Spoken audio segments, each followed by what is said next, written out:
Prito. Prito lang, tapos Ganun lang. yung Asin rice lang, niya. tsaka pasty rice. Ah, wow! Tilapia. Tilapia, oh, linuto ni ate. Si Liam, kinakain na yung kanyang yung pangbukas natin. Ipakita ko lang yung art ni Jeff. Oh. Ang dami naman yan, Jeff. Kita nyo ito? Sa camera parang iba. Hervera. Yeah. Sineselebrate ng mga German yun. At si Kamya ito, ginawa niya ito noong grade 1 show. Hello mga kaibigan. Nagluluto ako ngayon. Nagluluto ako ng German ito na pagkain. Papakita ko sa inyo. Ito may, parang ginisa ko lang ito na sibuyas, bawang, kamatis, tapos may ham.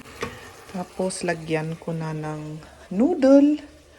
Tapos pagkatapos nun, may itlog na nabatil na itlog. Shinken noodle ang tawag dito. Pagkain dito sa Bayern ata. Ewan ko kung alam ng mga taga-North yung ganitong shinken noodle. Mamaya, pupunta kami kay Manang or Ate Nancy. Kasi magpapamasahe ako. Kasi masakit yung likod ko. Tsaka ito yung mga shoulder ko ba dito. Yung mga muscle dito. Tapos pababa. Yun ang sakit ng mga nag-work ng opisina. Sakit nila yung mga likod nila. Ganun dito. Sa may balakang bang tawag dito. Dito. Kasi palagi nakaupo. Tapos yung galaw mo ba is always the same. Tapos palaging nakaupo. Tapos dito kasi sa bahay wala pa akong yung upuan na yung ergonomic na upuan. Wala ako yung normal lang na upuan. Pero kung sa office may ergonomic kaming lamesa, tapos may ergonomic na upuan. Pwedeng i-adjust ganun sa height mo. Pero dito sa bahay, syempre wala akong ganyan. Kaya kung matagal na ako nakaupo, masakit na yung mga ano ko. Tapos, doon palagi na sumakit yung ulo ko. Kaya kailangan i-relax muna. Ginagawa ko rin, nag-aano ko ng yung warm water bag. Linalagay ko dito para mag-relax uli yung mga muscle ko. Pero, saglit lang yun. Pabalik rin yung manigas-nigas na naman. Pabalik. Tapos na yung luto ko, oh. Mamaya, darating si Likamya kasi maaga ang niya sa school, ang off niya sa school. Kaya gumawa ako ng lunch para may kakainin siya at ako rin.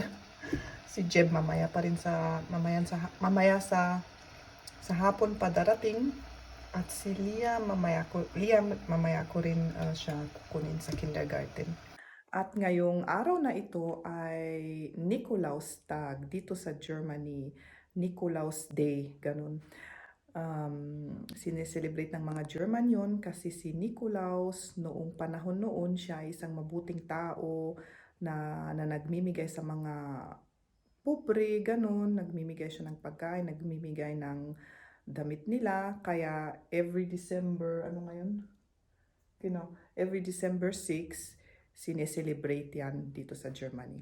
At para sa mga bata, meron silang mga small na parang, anong tawag doon? Sako, parang small na sako or yung small na medyas, dinalagyan ni Nicolaus yan ng pagkain, kagaya ng clementine, linalagay ni Nicolaus sa sako nila or yung mga nuts, ganon. Minsan rin nilalagyan rin ng mga maliit na mga laruan, ganon, na gift nila. So, kaya si Liam at si Kamya, meron rin silang maliit na sako. Papakita ko sa inyo. Sa kindergarten rin, sineselebrate nila. Pupunta yung may tao na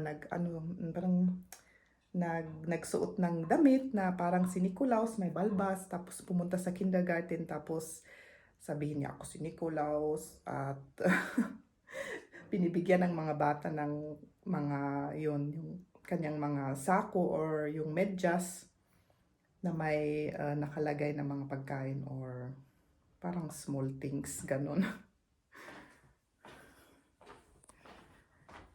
At si Kami at saka si Liam, meron na rin silang sako. Oh. Ito ang sako ni Liam. Ginawa nila sa kindergarten noong last year ato or 2 years ago. Ginawa nila ito. Tapos may nakalagay na linagyan ko ng clementine, yung maliit na orange, nuts, at saka may chocolate. At si Kamya ito, ginawa niya ito noong grade 1 siya o nakalagay pa yung pangalan niya o Kamya 1C, grade 1, section C. Ginawa nila ito o. Tapos linagyan ko din siya ng may chocolate, tapos may konting regalo, linagyan ko ng medyas. Tapos si Liam meron na siyang parang maliit na dinosaur na anong tawag dito? Hindi naman libro. Anong tawag? Heft. Parang magazine ng mga dinosaur. Yun ang konting regalo niya. Si Liam excited na. Sabi niya, ay, ano kaya ang ibigay ni Nicolaus sa akin ngayon? Sabi niya. Sabi ko sa kanya, pag uwi mo, dumating na siya at meron na siyang iniwan sa dito sa my door, sabi ko.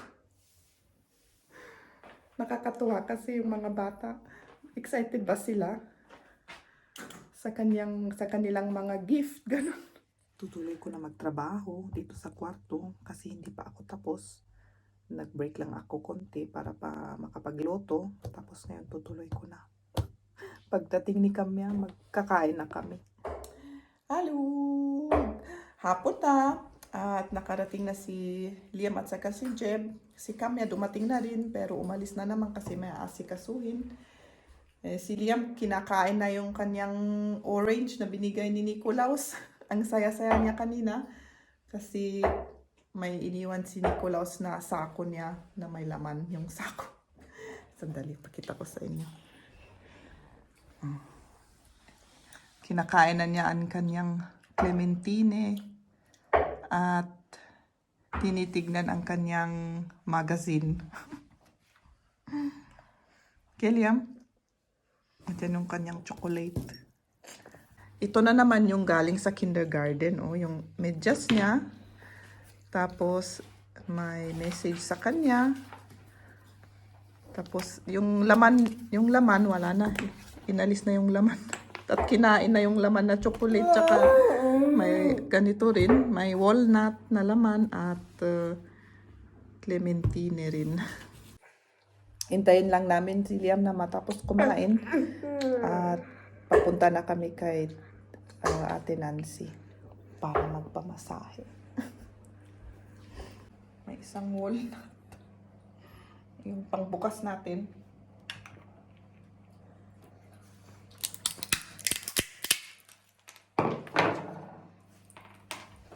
Liam, Ayan yung laman, Pwede nang kainin. Tikman ko ang isa. Masarap. Magsaw, Liam? Parang utak yung itsura, di ba? Ayaw nga, no? Parang utak ng tao. Pati nga. Na, inalis ko na sa bahay niya. Helium. Excellent. Tapos yung isang rin, yung peanut. Ang laman. Kunin ko pa nga yung yung lana. Baka wala siyang lana. Ayan yung lana natin, coconut oil. Paalis na kami. Liam, irikap mo dito jacket mo. Liam. Irikap mo dito jacket mo. Sige na. Gusto na. Dapat alam tayo dito. May kukunin pa kami dito sa aming cellar. Cellar ba yung tawag dito? Cellar ba? Keller? Keller? Cellar? Cellar, ja. Oder basement. Ate? Hindi na namin masyado ipakita kasi ang gulo-gulo dyan sa loob. Ipakita ko lang yung art ni Jeff. Oh. Ayan. Ang dami pa doon. Yan. Lahat yan. Yung mga ginawa niya.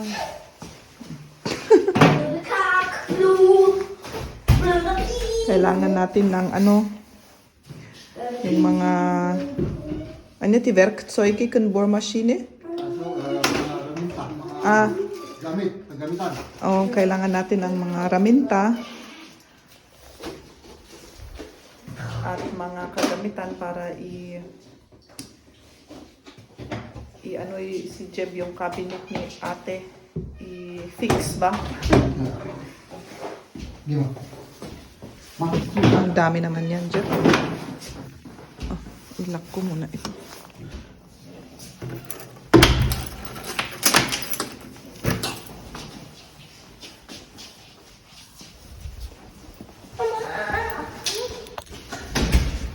Ja, mach deine Jacke zu, bitte.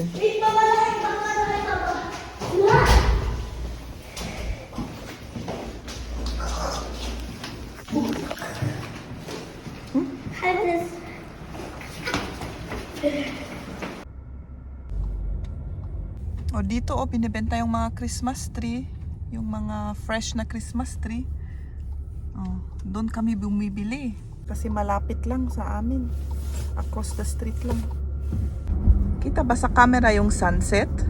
Red na red yung sky, oh. Ganda. Dito rin ang sky. Ang ganda. Dito na kami sa main road. Nagpintas mo dito yun, oh. Kitang kita. Kahit winter, may mga magagandang ano rin. Diba, Jeb? Yeah. Siguro bukas mainit siguro, mainit. Kasi ang clear na yung sky ngayong gabi. Gabi na, clear na clear yung sky eh. Baka bukas may araw na. Sana nga may araw. Wow, dito. Kita nyo ito? Hindi tama yung oras ni Jeb dyan. Kailangan i-backward tayo sa isang oras. Hindi siya nag-adjust. Hindi mo in-adjust, Jeb? Hindi. Akala ko automatic yan. Hindi. Hindi? Hindi pala. Akala ko rin. Tina-traffic kami. Ang tagal. Kasi pauwi na lahat ng mga tao. Kaya na-traffic tuloy kami. Si Liam natulog na. Ang late na.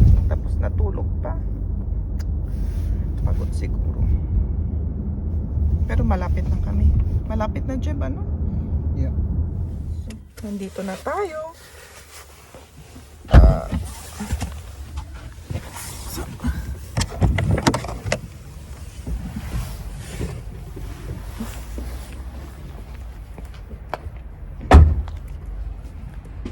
Si Jeb, inalis pa yung kunin pa yung mga gamitin niya. Tapos mag-park siya sa ibang ano kasi bawal dito mag-park. Oo. Kailangan maghanap Ito, siya. kunin natin yung tulog na to. Yung bag ko.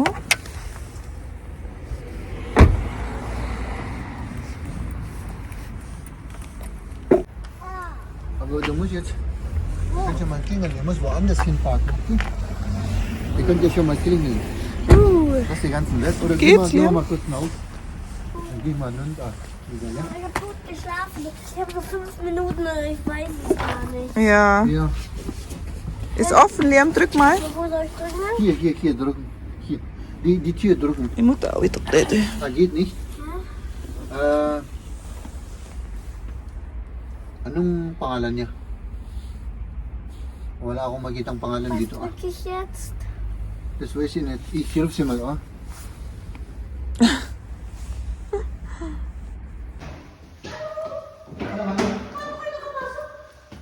Nandi kaarubang. Tapos? Inlokat na dahil Inlokat na na. lang. Inak man yung pasok ito naman? Ah, sige, sige. Yeah, come there. Okay, komm. Ito ba yung cleaner lang? Hervera. Hervera. Ja.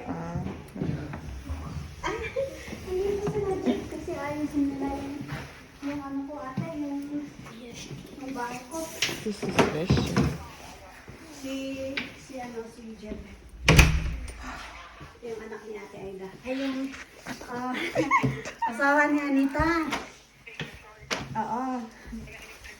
Oo, kasi ilalagay niya yung ilaw ko kasi ano. Oh, kinat ko lang, Jay. One. Ang sarap tayo. Ito lang yung ginagawa ko. Ano? Sweet and sour. Gustong-gusto ni Liam ng fish. Ja, das muss man noch kochen, Liam. Oder jetzt? Oder Kailangan. ich koche jetzt? Ja, kochen bitte jetzt. Und wir essen hier, oder? Ja, Mit Reis? ja, mit Parang Reis. yan, niluluto yung fish mo. Prito. Prito lang, tapos Ganun lang. yung Asin rice lang, niya. tsaka pastry rice. Ah, Kamayan na adi. Ay, so? Oh, ngam dalusak adi, jaga fish. Dito ko ang iman. Gusto Okay, ni then. Liam ng fish. So, I will cook, okay? Magluto pa si ate. Basta. Ich zeig dir einfach was. Komm. May ipapakita daw. Ah, wow! Nakita na dyan shark mo. Ah, ja. Ah. Nimm das scharf. Du kannst nehmen, hat sie gesagt. Aber aufpassen, dass nichts kaputt da, gell? Nee, das ist... Oh, kumakain na kami. Hi. Nakalimutan na kami pang mag-vlog. Oh, Tilapia. tilapia. Oh, linuto ni ate. Matching kamay. Oh, kamay-kamay tayo. Baliktad. Oh, das ist ja riesig. Huwag ka liyan Kamay das mo, alles nakamay auf. mo yung kamay mo. Ja, vielleicht schaffe ich das. May sili pa, oh. Oh, Mama, diese Glocke. Ja, mach ab. Vom Kopf oben musst du. Oven. Kain tayo. Ulo ng tilapia. Ganun.